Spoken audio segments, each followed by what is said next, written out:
Our last speaker today is Christina Tovar-Hamernik from the Employment Security Department at the state of Washington. Well, I guess we are in the state of Washington. She's our, like I said, our regional initiatives manager.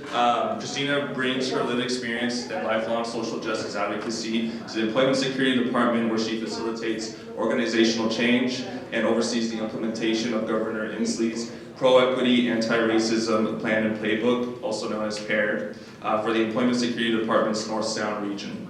She leads the North Sound region's Diversity, Equity, and Inclusion Committee, is a member of the Employment Connections statewide equity team, the Equitable Hiring Tools Committee, and she founded the WorkSource WDA for Culture Committee. Christina previously held the positions of YIOA Title I Supervisor and Site Manager at the Employment Security Department. Before relocating to Washington, Christina co-owned and operated a small business providing legal services in Southern California. She is a first-generation college graduate and earned her JD from the George Washington University Law School. Please give a round of applause to Christina Tovar-Hamernik.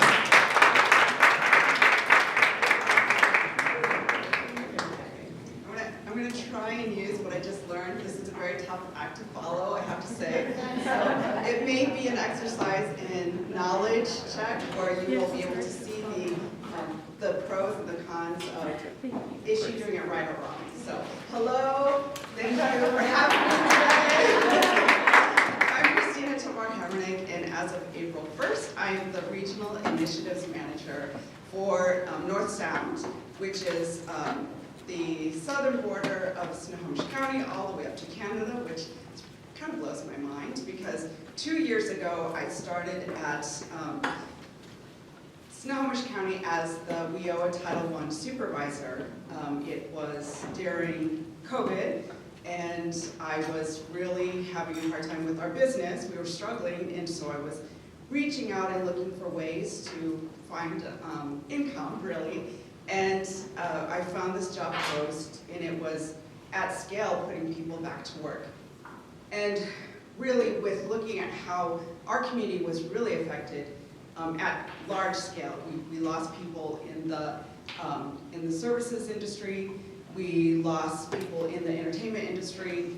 We lost so many women were lost in the economy. And so having the opportunity to work in a position where I could help people get back to work at large scale was, I'm all in. I'll take this job, it's amazing.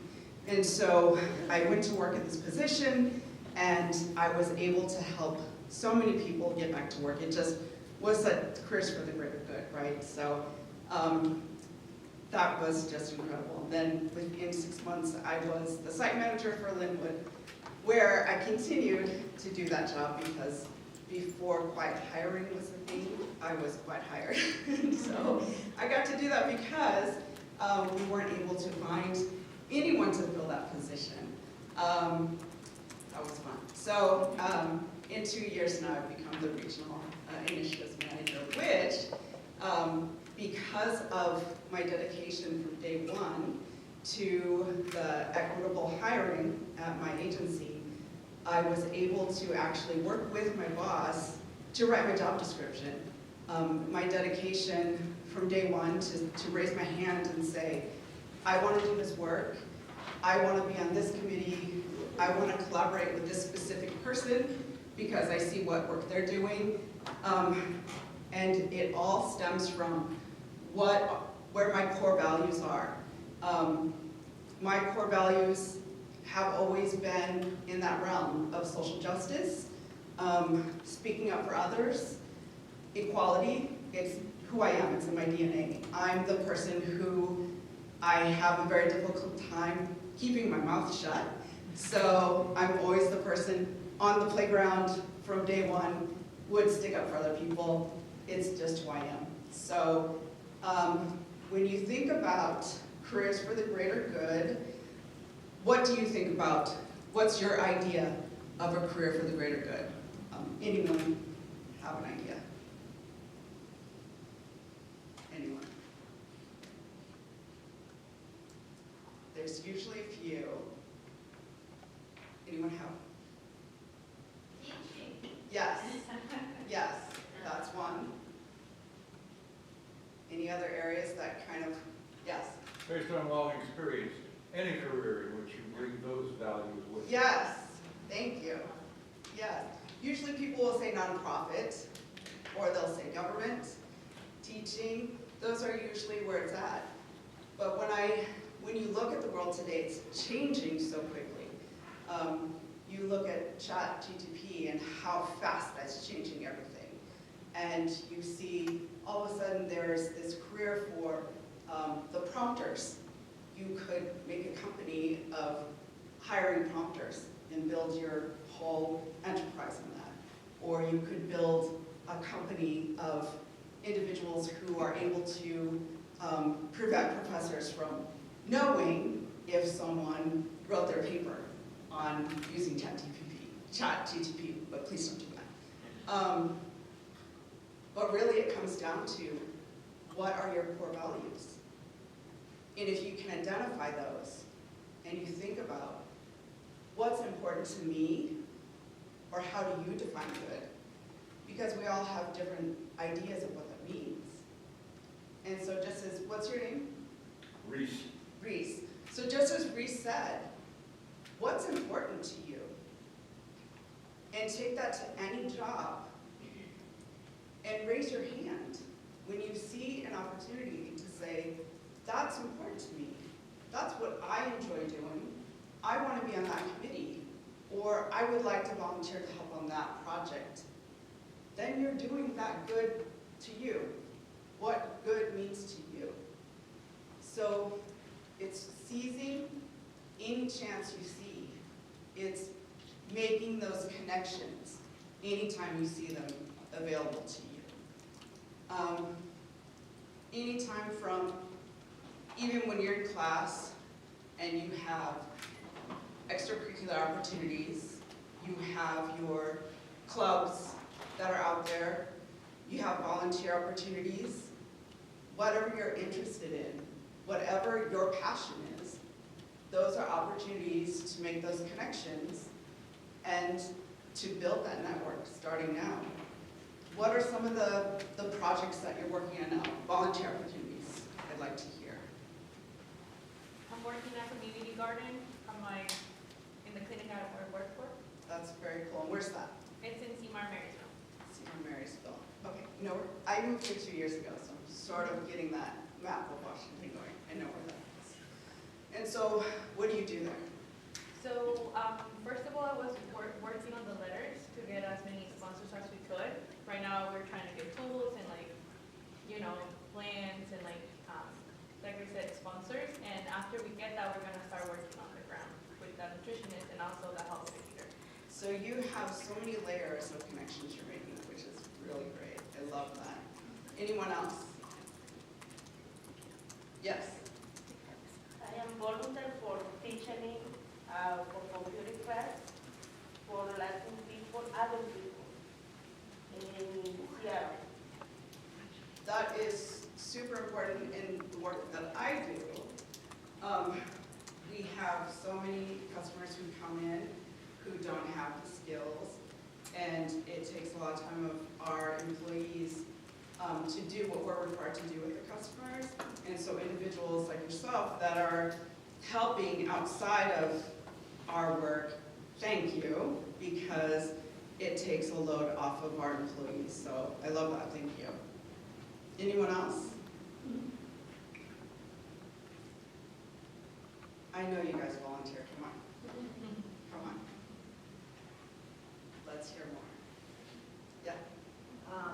Estoy en el comité de padres de familia del Distrito Escolar de Mount Vernon del programa migrante del PAC, y ahí también estamos como voluntarios aprendiendo y dando a conocer a los demás padres para que se involucren en la comunidad también. Okay, that's good, helping parents. So, what else? What else? Anyone else? No? No one else? Well, I volunteer to provide language services for our community, Spanish and English, as an interpreter translator certified for the state. That's Any great. type of event.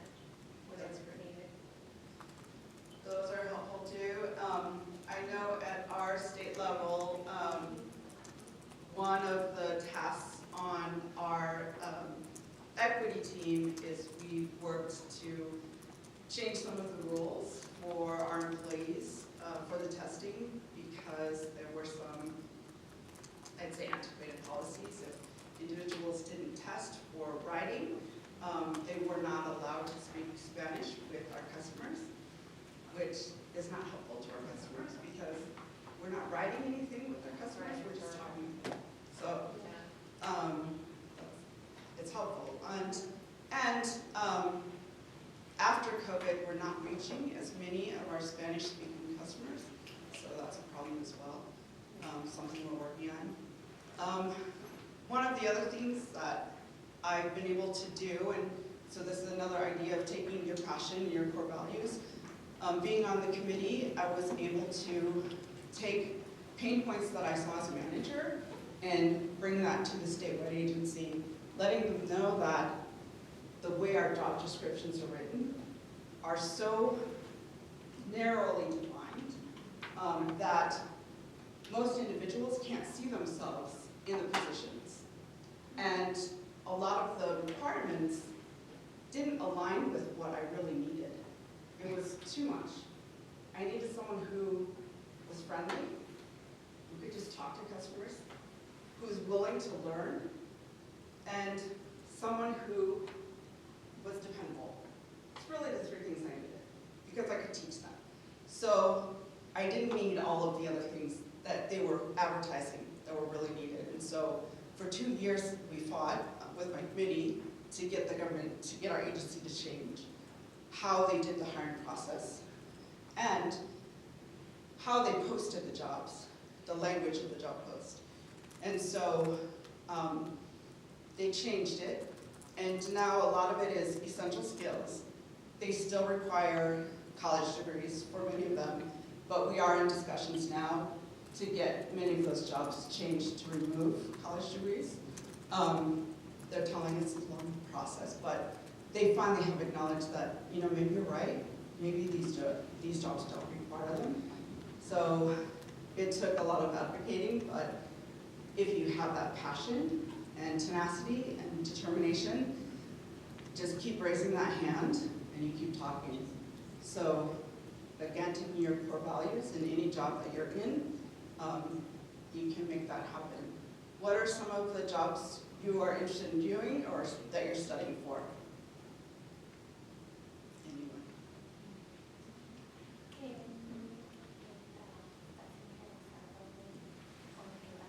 All right, I'm going to call on people in a second. Let's go.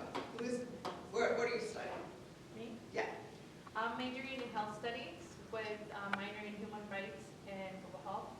And I'm currently looking for a job as a health educator. So that's why I'm volunteering there. Okay. So where do you typically, so internships and those sorts of things, that's what you're all kind of looking for this time in your lives. So where are some of the places that you're looking? Currently, like clinics or like community service centers, especially like in the area where I work, like where I live. So it's closer to my house.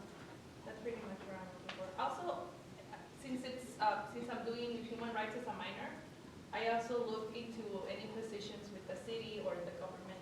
Maybe I can get something there. Good. So we do have internships on careers.wa.gov. Definitely look there, and it's just, you have to keep looking, but you can put yourself on a mailing list if you choose specific preferences, the area you want to be, the type of job that you want, and then they'll send you an email daily when there's something new that's posted. Always reach out to the hiring manager. There's always going to be, in a job post, there'll be an email included. Send the email to the hiring manager and just ask questions about it. They'll send you the job post. You might be able to ask to have an informational meeting with the actual hiring manager. That's helpful. Sometimes, if you want to follow up with me, sometimes if I know the person, I can connect you. That's what I can do this way. But you should do that with any job post that you're looking for. And anyone else, what are you studying? How about you?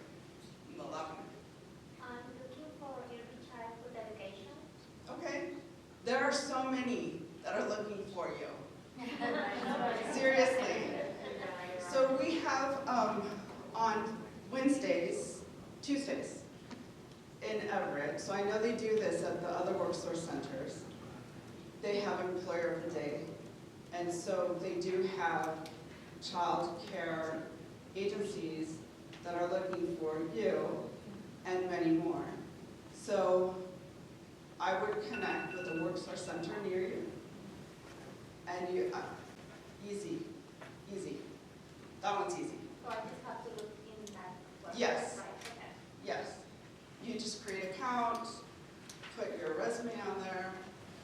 Easy. You're the easy button. Okay. Anyone else? How about you? Okay, same thing. Create your account on WorkSource WA.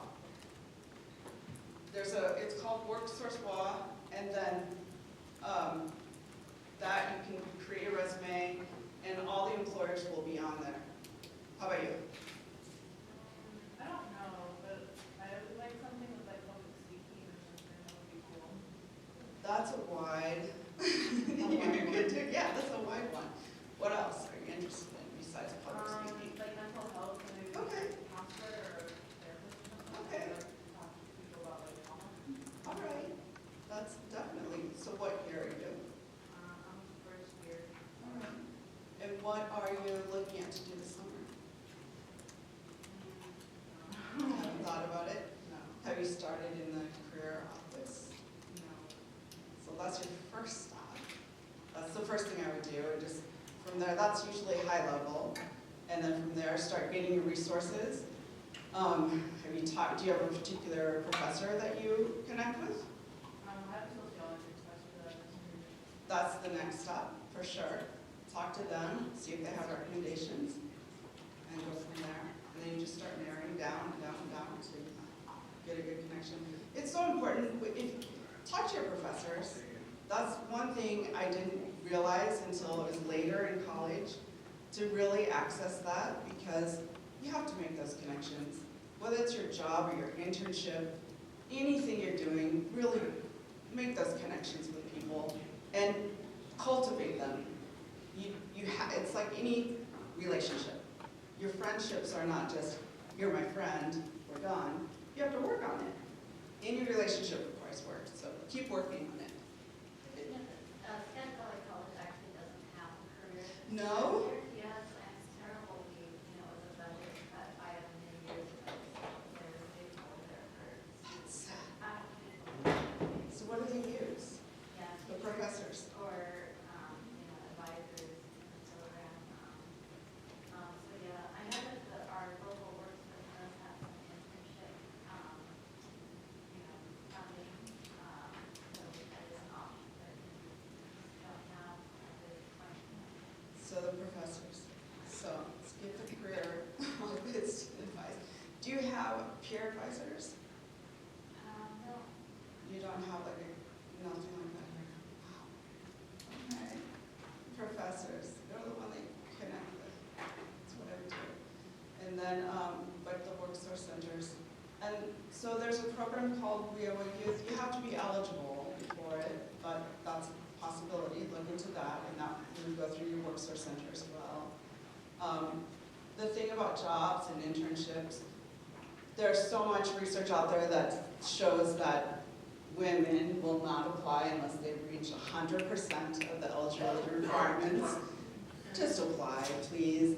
On my jobs, what I've done to move towards equitable hiring is that if I have a small recruitment, so let's say that 6 to 8 people apply in a recruitment, I don't even look at the applications. I give every single person an interview, because in my opinion, if you've taken the time to apply, I owe you that conversation. You're going to get a conversation with me. This last round, I had 26 people. I just don't have the time to do it. And so I have to go through and screen every single person and narrow it down. I can't do 26 hours of interviews. I just don't have the time in the day. But I think that it is important, because if you're trying to capture a wide, diverse group of candidates and you're trying to open the door for more people, we don't want to screen out, we want to screen in. So please apply. Just apply. If you think you're not qualified, please trust me, most likely you are. There are a lot more places that are looking for essential skills as opposed to the hard, old school type of job applications. A lot of states, let me think, there's 4 now. There's Pennsylvania, there's Alaska, Maryland, and I want to say Wyoming. The 4th one I'm not sure on, but there's 4 states that have removed a lot of the college degree requirements. And there's that movement. A lot of corporations have done it as well. So just there's a huge movement towards looking at those essential skills. So just be brave, have that confidence, and put that application in. If you see a job that looks really cool, you're interested, just do it. Put it in there. Let's see, what else? What do you want to do that's good in the world? I want to hear about it, and I want to see if I can help you connect it to it. Anyone?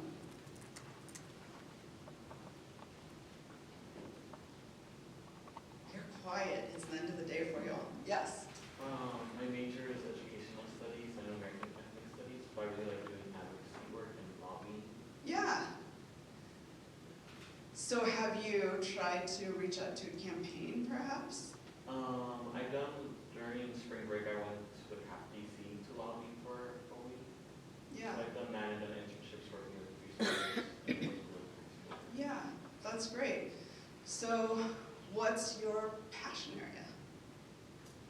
I just really like working with kids, and I just like including it with advocacy, like kind of, like specifically, I like working with like the Latino community and Latino like high schoolers. Okay. Let me think on that. I did, right out of college, I did a placement. So I was a Congressional Hispanic Caucus Institute Fellow, and I did half of that year with LULAC, LNESC, at the headquarters, and I did a project where I was doing high school dropout prevention research for Latino students. It was super fun. They sent me to Philadelphia, they sent me to Chicago, and I got to do just in-person research. It was fantastic. Look into doing a fellowship, honestly. I got to create that project, and just follow your passion. Look for those fellowship and those internship opportunities. Absolutely. How about you? What are you doing? Yeah. I just want to say earlier you were talking about just reaching out to companies so that you knew that you put the jobs to turn around. I was thinking about that. I was like, that is kind of what I did because all the qualifications for the job that I have now, I was like, well, I don't know what that is. I don't have a lot of that experience. Then I reached out to the hiring manager and I was like, I'm really interested in this position. I would like to learn more. See if maybe it could be like a future thing for me. But we got talking and I mean, I work there now. That's amazing. Congratulations. Yeah. That's so, it takes a lot to do that, but that's amazing. Just to be able to reach out and have that informational interview, and so much of it is your human connection. It really is. I had an individual, and this was one of the interviews where there were 6 people that applied, and so I went by my rule. I had those 6 hours available, I'm interviewing everyone, and the individual had 10 years employment gap. I didn't care, because the rest of the employment was phenomenal.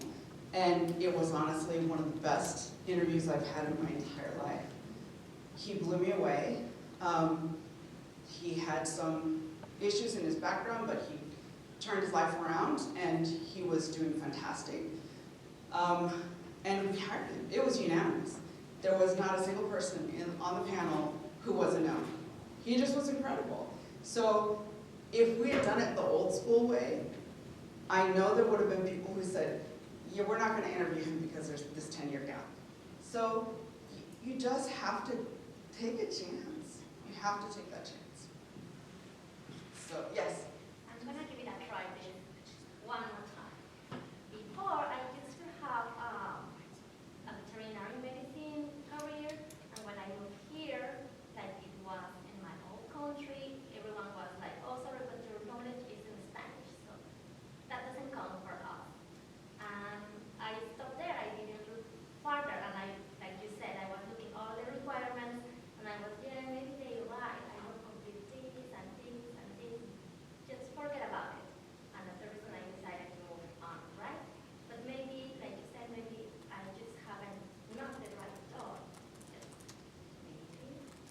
not all hiring managers are the same. That is unfortunate. In my agency, there are definitely resistors. We are changing because we're being forced to change. And part of our change this year is every single personnel must have a DEI SMART goal, diversity, equity, and inclusion SMART goal. And as being on the DEI committee, I was able to tell my boss, we must have this one. We should also have this one too. And I think we should throw this one in. And so she just listens to me. So part of that is every supervisor must use equitable hiring tools. They must do this, they must do that, to change that. Because the thing about the language, I understand you completely. But I do know in the past, there have been supervisors who would say, yeah, I don't understand her, we're not gonna hire her, and that's not okay. And so those are the things I advocate against every single day. But again, not every manager's like me. And so being able to change the systemic problems, you need the right people in place. And not every organization has that. And that's still a problem. And it's hard that it takes so long to get that change, but don't give up, you can't. You have to keep pushing forward. So anyone else want to share what you're doing? Christina, I have a question. Yeah. This year, I was involved in 2 committees, and in both, they're desperately looking for BIPOC community. And in one of them, I just got a grant working with NOAA, with just labor person, starts with $20 an hour, just labor. And I was told that the salaries go all the way up. In working with the Snohomish County for conservation, I was told they don't have BIPOC employees at all. I couldn't believe it. So considering that that's an area, and it's with the federal government, and I think it's a tremendous opportunity. I'd like you to comment about it. The other area is I'm working with a group that is trying to make the jobs in the maritime industry more available. And again, it's the same thing. We desperately need BIPOC community. Yes. The salaries are tremendously. Yeah. If you can comment about that, I think I appreciate it. 40, I want to say. Yeah, Shannon Gall used to be the HBRP in Snohomish County. Now she's doing that, and so she's coming to speak regularly to try and recruit people. Yes, they have it. It's an apprenticeship. It's paid on-the-job training. I want to say it's 12 weeks. Don't quote me. But I have a contact for that. If anyone's interested, I can give you her contact. She just started working there. They don't have enough people. So if you've ever tried to take the ferry and they've closed down your trip unannounced, saying, oops, we don't have enough people, I'm sorry, that's why they don't have enough people. But they need more diversity there as well. So there are so many areas, just like I said, in my field alone, I'm just one area of my agency where we're trying to change those metrics because the metrics were awful. We need more diverse candidates, desperately. So, but we can't change that unless we get people to apply. So please apply, we need that. And then we need that combination, like you said, of the managers who are really advocating to make that change too. It's a combination. And I think we're finally making that change a little bit too. There's that one, and I agree. The other area too, you were talking about, they don't have the employees, Department of Resources. There's another area that I learned about through my son.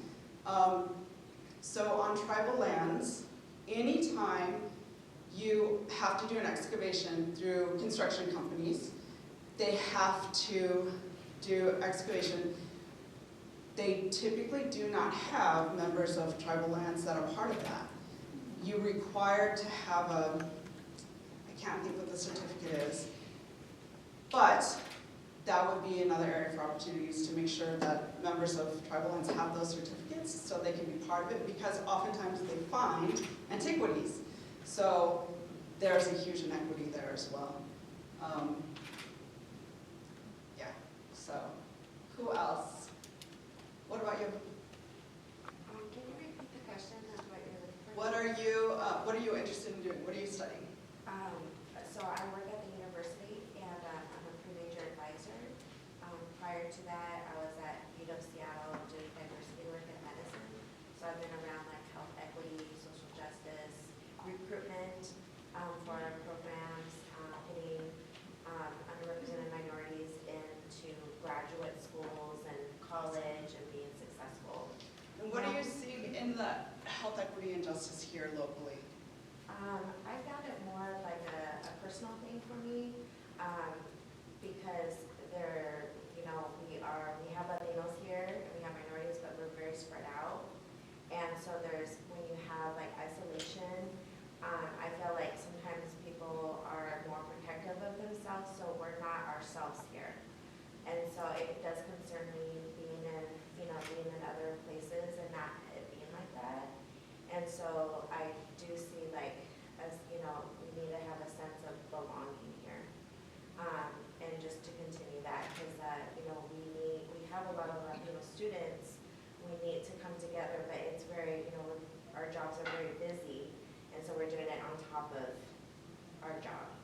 And so how can it be more in the scope of the position and just ingrained into our job duties? Yeah. So, In just addition having more to, resources for first gen, students struggling in class or struggling economically, and then also graduating and have that economic stability. Having that vision of what they would do after they graduate is like a big thing that I think students, professors help, and career centers, but it's a very nerve-wracking thing to do. yeah, Yeah. absolutely.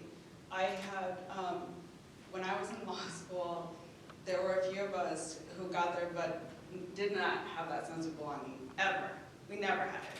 Yeah. And we were struggling, and we went to the dean and said, we need help. Like, we're floundering, and we got here, we deserve to be here, but we're really lost. And what his response to us was, I got you in here, it's your responsibility to succeed. Oh.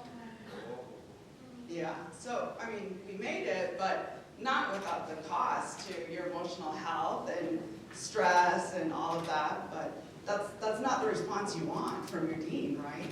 You want, well, how can I help you? How can I support you? So hopefully that's not what you're experiencing. Let's see, how about you? What are you studying?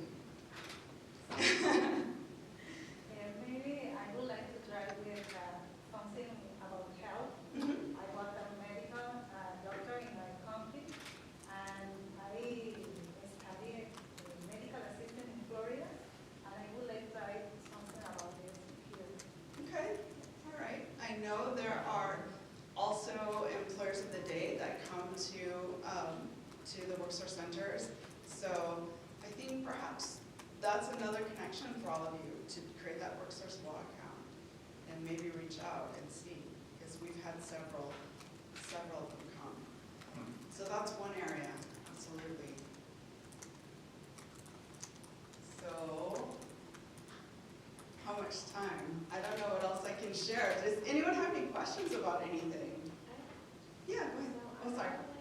My name's Leslie. I want to major in communications, and I feel like that's just such a broad field. I don't know. I just would like some ideas of what careers I can look for, and that also helps me. So it's not my field, but I can tell you where it would help and where I have recently had that conversation with the director of my agency is we've had so much change. There's a constant change. And when policies change in our agency, it seems like there's a failure to get that information all the way down to our front line. Or they'll tell managers, okay, this is what we're doing. But they don't tell us how to share that information. They don't give us bullet points, no talking points, no unified message. And I went to my director and I said, listen, you really need to get a communication specialist to tell us what we're saying, because over here in this region, they're saying this, in that region, they're saying this, and no one knows what we're doing. We're all doing it differently. So that's communication specialist, and he's getting one, because I was pretty direct. But and because it was kind of chaos, so we're getting one. So, you know, someone who can craft a really good message, positive, and it helps with change management. So that's an area. But keep asking, you know, reach out to anyone who you know who does that, or LinkedIn is a great place to make connections and start asking those questions. Follow people who are in that area and then just get information on there. I learned a lot on LinkedIn from other people. And then you had a question. I had a question, about how you were speaking, you know, at the school, in that piece where, you know, we brought you here now with you, and you could speak about like workplace retention for diverse community, because I feel like that happens very often where, yes, we want to hire people that are diverse, but they hire them and there's no practices or policies to help support them. Yeah. So any thing you would suggest towards that? Yeah. That's a hard one. I think it takes a lot of strength. It takes a lot of strength to stay. I think my lived experiences help me be a specialist at making lemonade. So not everyone stays. And our equity team has asked for that information, and they won't give us the metrics. We know it's not good. We know that our strategic plan mandates that we increase the number of diverse candidates. And we know we've been told that we increased it, but then the candidates immediately left. And we know why, because it's a hostile work environment. And we work hard to change it. This last year, after Inslee implemented the peer plan, we don't have a choice, right? Because we're held accountable, and we have reports we have to turn in about what we've done to make those changes. And so once Inslee's directive came out, that changed everything. All of a sudden, we have to create plans, and we have to create the EDI SMART goals. So they're putting those tools in place. It still takes time for people to feel that change. So I don't have metrics. I have anecdotal stories. But that's where the connections come in. When you make human connections at work, and you have your support team in place, and people who you can talk to, people who you can provide support to, and build that culture of belonging together.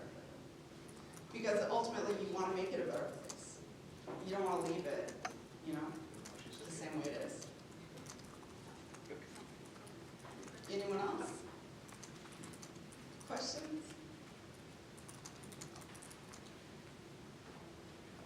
Well, I left my email here, and I left the careers.wa there where you can look for internships or for jobs.